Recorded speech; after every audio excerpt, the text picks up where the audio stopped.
Survey লাইফলাইনে আপনাদের সকলকে স্বাগত। আজকে আমরা প্রিন্সিপাল আর সুপারপজিশনের আগে আমরা এই থিওরি আর ডিসকাস করে রেখেছি। সেই থিওরিটা ভিডিও আমি আমার ডেসক্রিপশন বক্সে দিয়ে দেবো। তো আজকে আমরা problem 1, A copper rod ABCD of 800 mm square cross sectional area and 7.5 meter long subjected to force as shown in figure.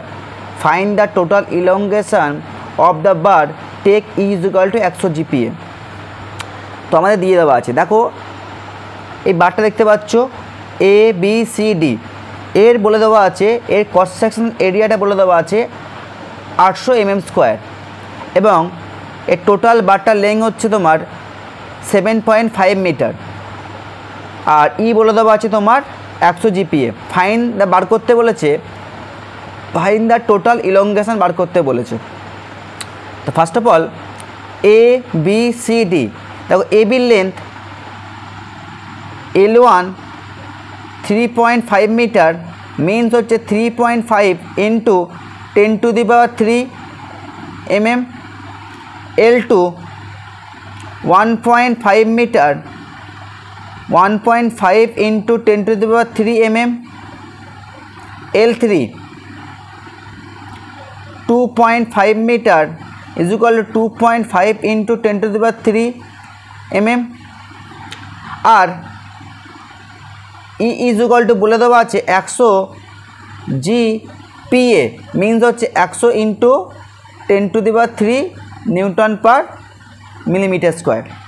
তো আমরা প্রিন্সিপাল অফ সুপারপজিশনের এর ক্রস সেকশন এরিয়া, প্রত্যেকটা ক্রস সেকশন এরিয়া এবং ইয়ং মডুলাস সেম থাকবে। তো ফর্মুলাটা কী ছিল? Del L is equal to 1/AE P1 L1 P2 L2 P3 L3। এটা আমার ফর্মুলা, প্রিন্সিপাল অফ সুপারপজিশনের ফর্মুলা। এবার কেন এর এ এবং ই প্রত্যেকটার বারের ক্ষেত্রে সেম থাকবে, প্রত্যেকটার বারের ক্ষেত্রে সেম থাকবে, ঠিক আছে। এবার আমরা ABCD প্রত্যেকটা আমরা আলাদা করে ফ্রি বডি ডায়াগ্রাম এবং ফ্রি গ্রাফ করে নেব। So for free body diagram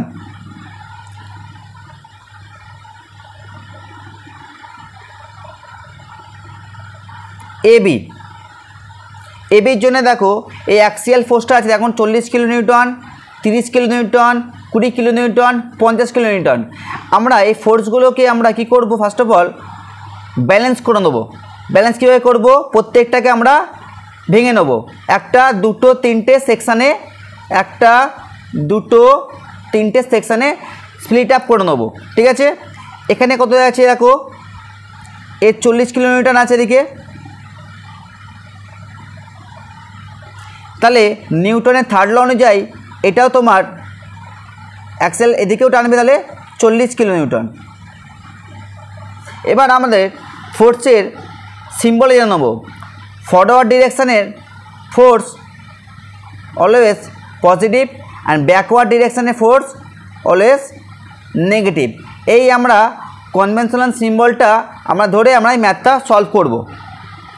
এবার দেখো, এবার এর জন্যে কোনো কিছু ফোর্স এদিকেও 40 কিলোমিটার লাগছে, এবি জন্যে এদিকেও 40 কিলোমিটার এবং রাইট সাইডে 40 কিলোমিটার, ঠিক আছে। এবার বিসির জন্যে free body diagram at BC.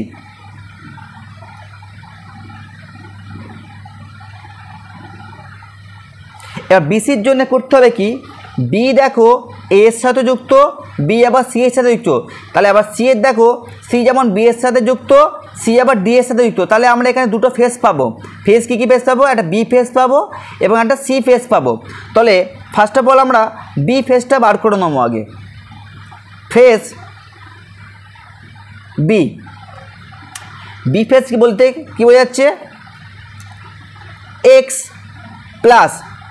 Plus মানে কি, এখানে দেখো কত আছে, ফরওয়ার্ড ডিরেকশানে ফোর্স আছে কত আছে 40 kilonewton, x plus 40 is equal two, বিতে দেখো এখানে ব্যাকওয়ার্ড ডিরেকশানে কত আছে 30 কিলো নিউটন আছে, তাহলে ব্যাকওয়ার্ড ডিরেকশানে কি হয়, ব্যাকওয়ার্ড ডিরেকশানে নেগেটিভ, ফরওয়ার্ড ডিরেকশানে ফোর্স পজিটিভ, তাহলে ব্যাকওয়ার্ডে 30টা কী হবে মাইনাস। আর এটা আমরা কেন করছি, প্রত্যেকটা ফোর্সে আমরা ব্যালেন্স করার জন্য করছি। -30, এই +40টা ছিল, এদিকে গেলে কত হবে -40, মাইনাসে মাইনাসে প্লাস, মানে -70 কিলো নিউটন। তাহলে মাইনাস আছে, তাহলে বিয়েতে কত লাগবে, মাইনাস মানে ব্যাকওয়ার্ড ডিরেকশান, এটা 70 কিলো নিউটন, আর এদিকেও নিউটনের থার্ড ল অনুযায়ী এদিকে যদি 70 হয় তাহলে অপোজিট ডিরেকশানে কত হবে 70। নিউটন থার্ড ল কি বলছে, প্রত্যেক ক্রিয়া তার বিপরীত প্রতিক্রিয়া আছে। এবার ফেজ বি হয়ে গেল, এবার আমরা কি করব, ফেজ সি বার করব।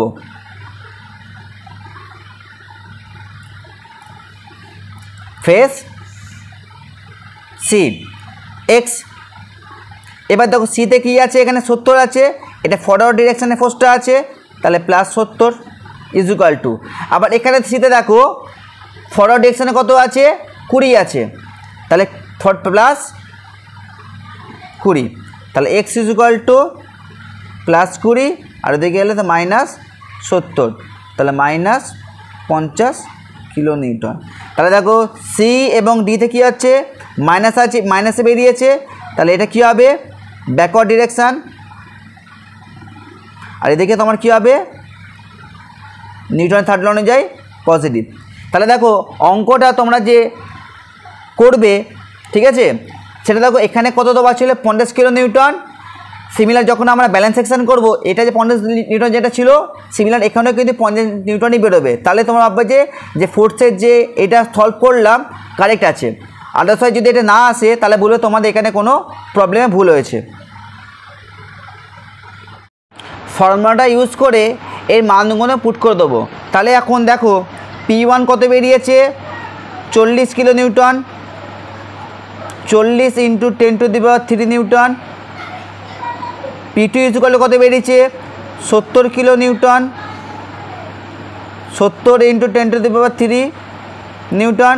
তাহলে P3 কত বেরোলো 50 কিলো নিউটন, 50 × 10⁻³ নিউটন। তাহলে টোটাল প্রত্যেকটা বারের কী হবে ডেলের কোনো ডেল, এটা del L1, del L2, del L3, তাহলে প্রত্যেকটা কী হচ্ছে তোমার ডেলটা কত হবে, summation of del L sum del L del L1 plus del L2 plus del L3। তাহলে ডেল L কী বলতে পারি, এই জন্য কী হবে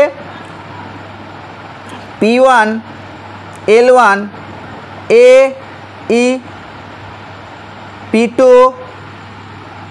L2 A E, এখানে এরিয়া আর ইয়ং মডুলাসটা সেম থাকবে, কেন সেম মেটেরিয়ালস এবং সেম কনস্ট্রাকশনাল এরিয়া আছে। P3 L3 A E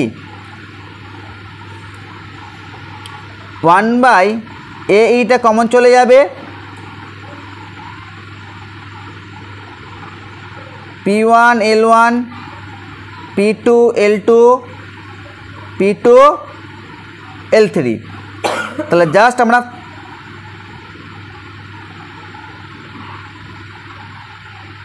এর মান কত, A = বলে দেওয়া আছে 800 mm², আর E বলে দেওয়া আছে 100 × 10⁻³ Newton per millimetre square.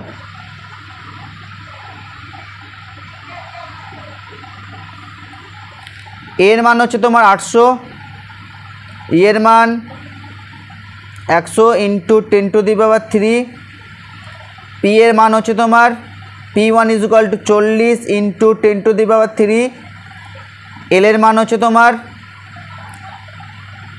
L = 3.5, L1 3.5 × 10⁻³,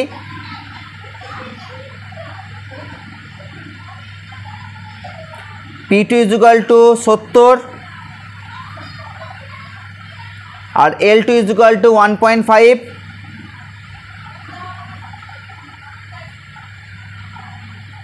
P3 তোমার 50 আর L3 ইজুকাল টু তোমার 2.5।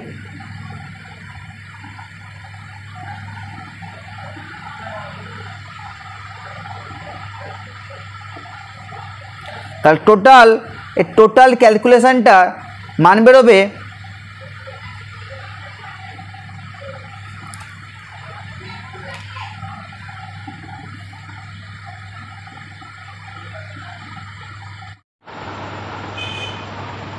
টোটাল ক্যালকুলেশন মানে বেরোবে 4.62 mm, এটা del L।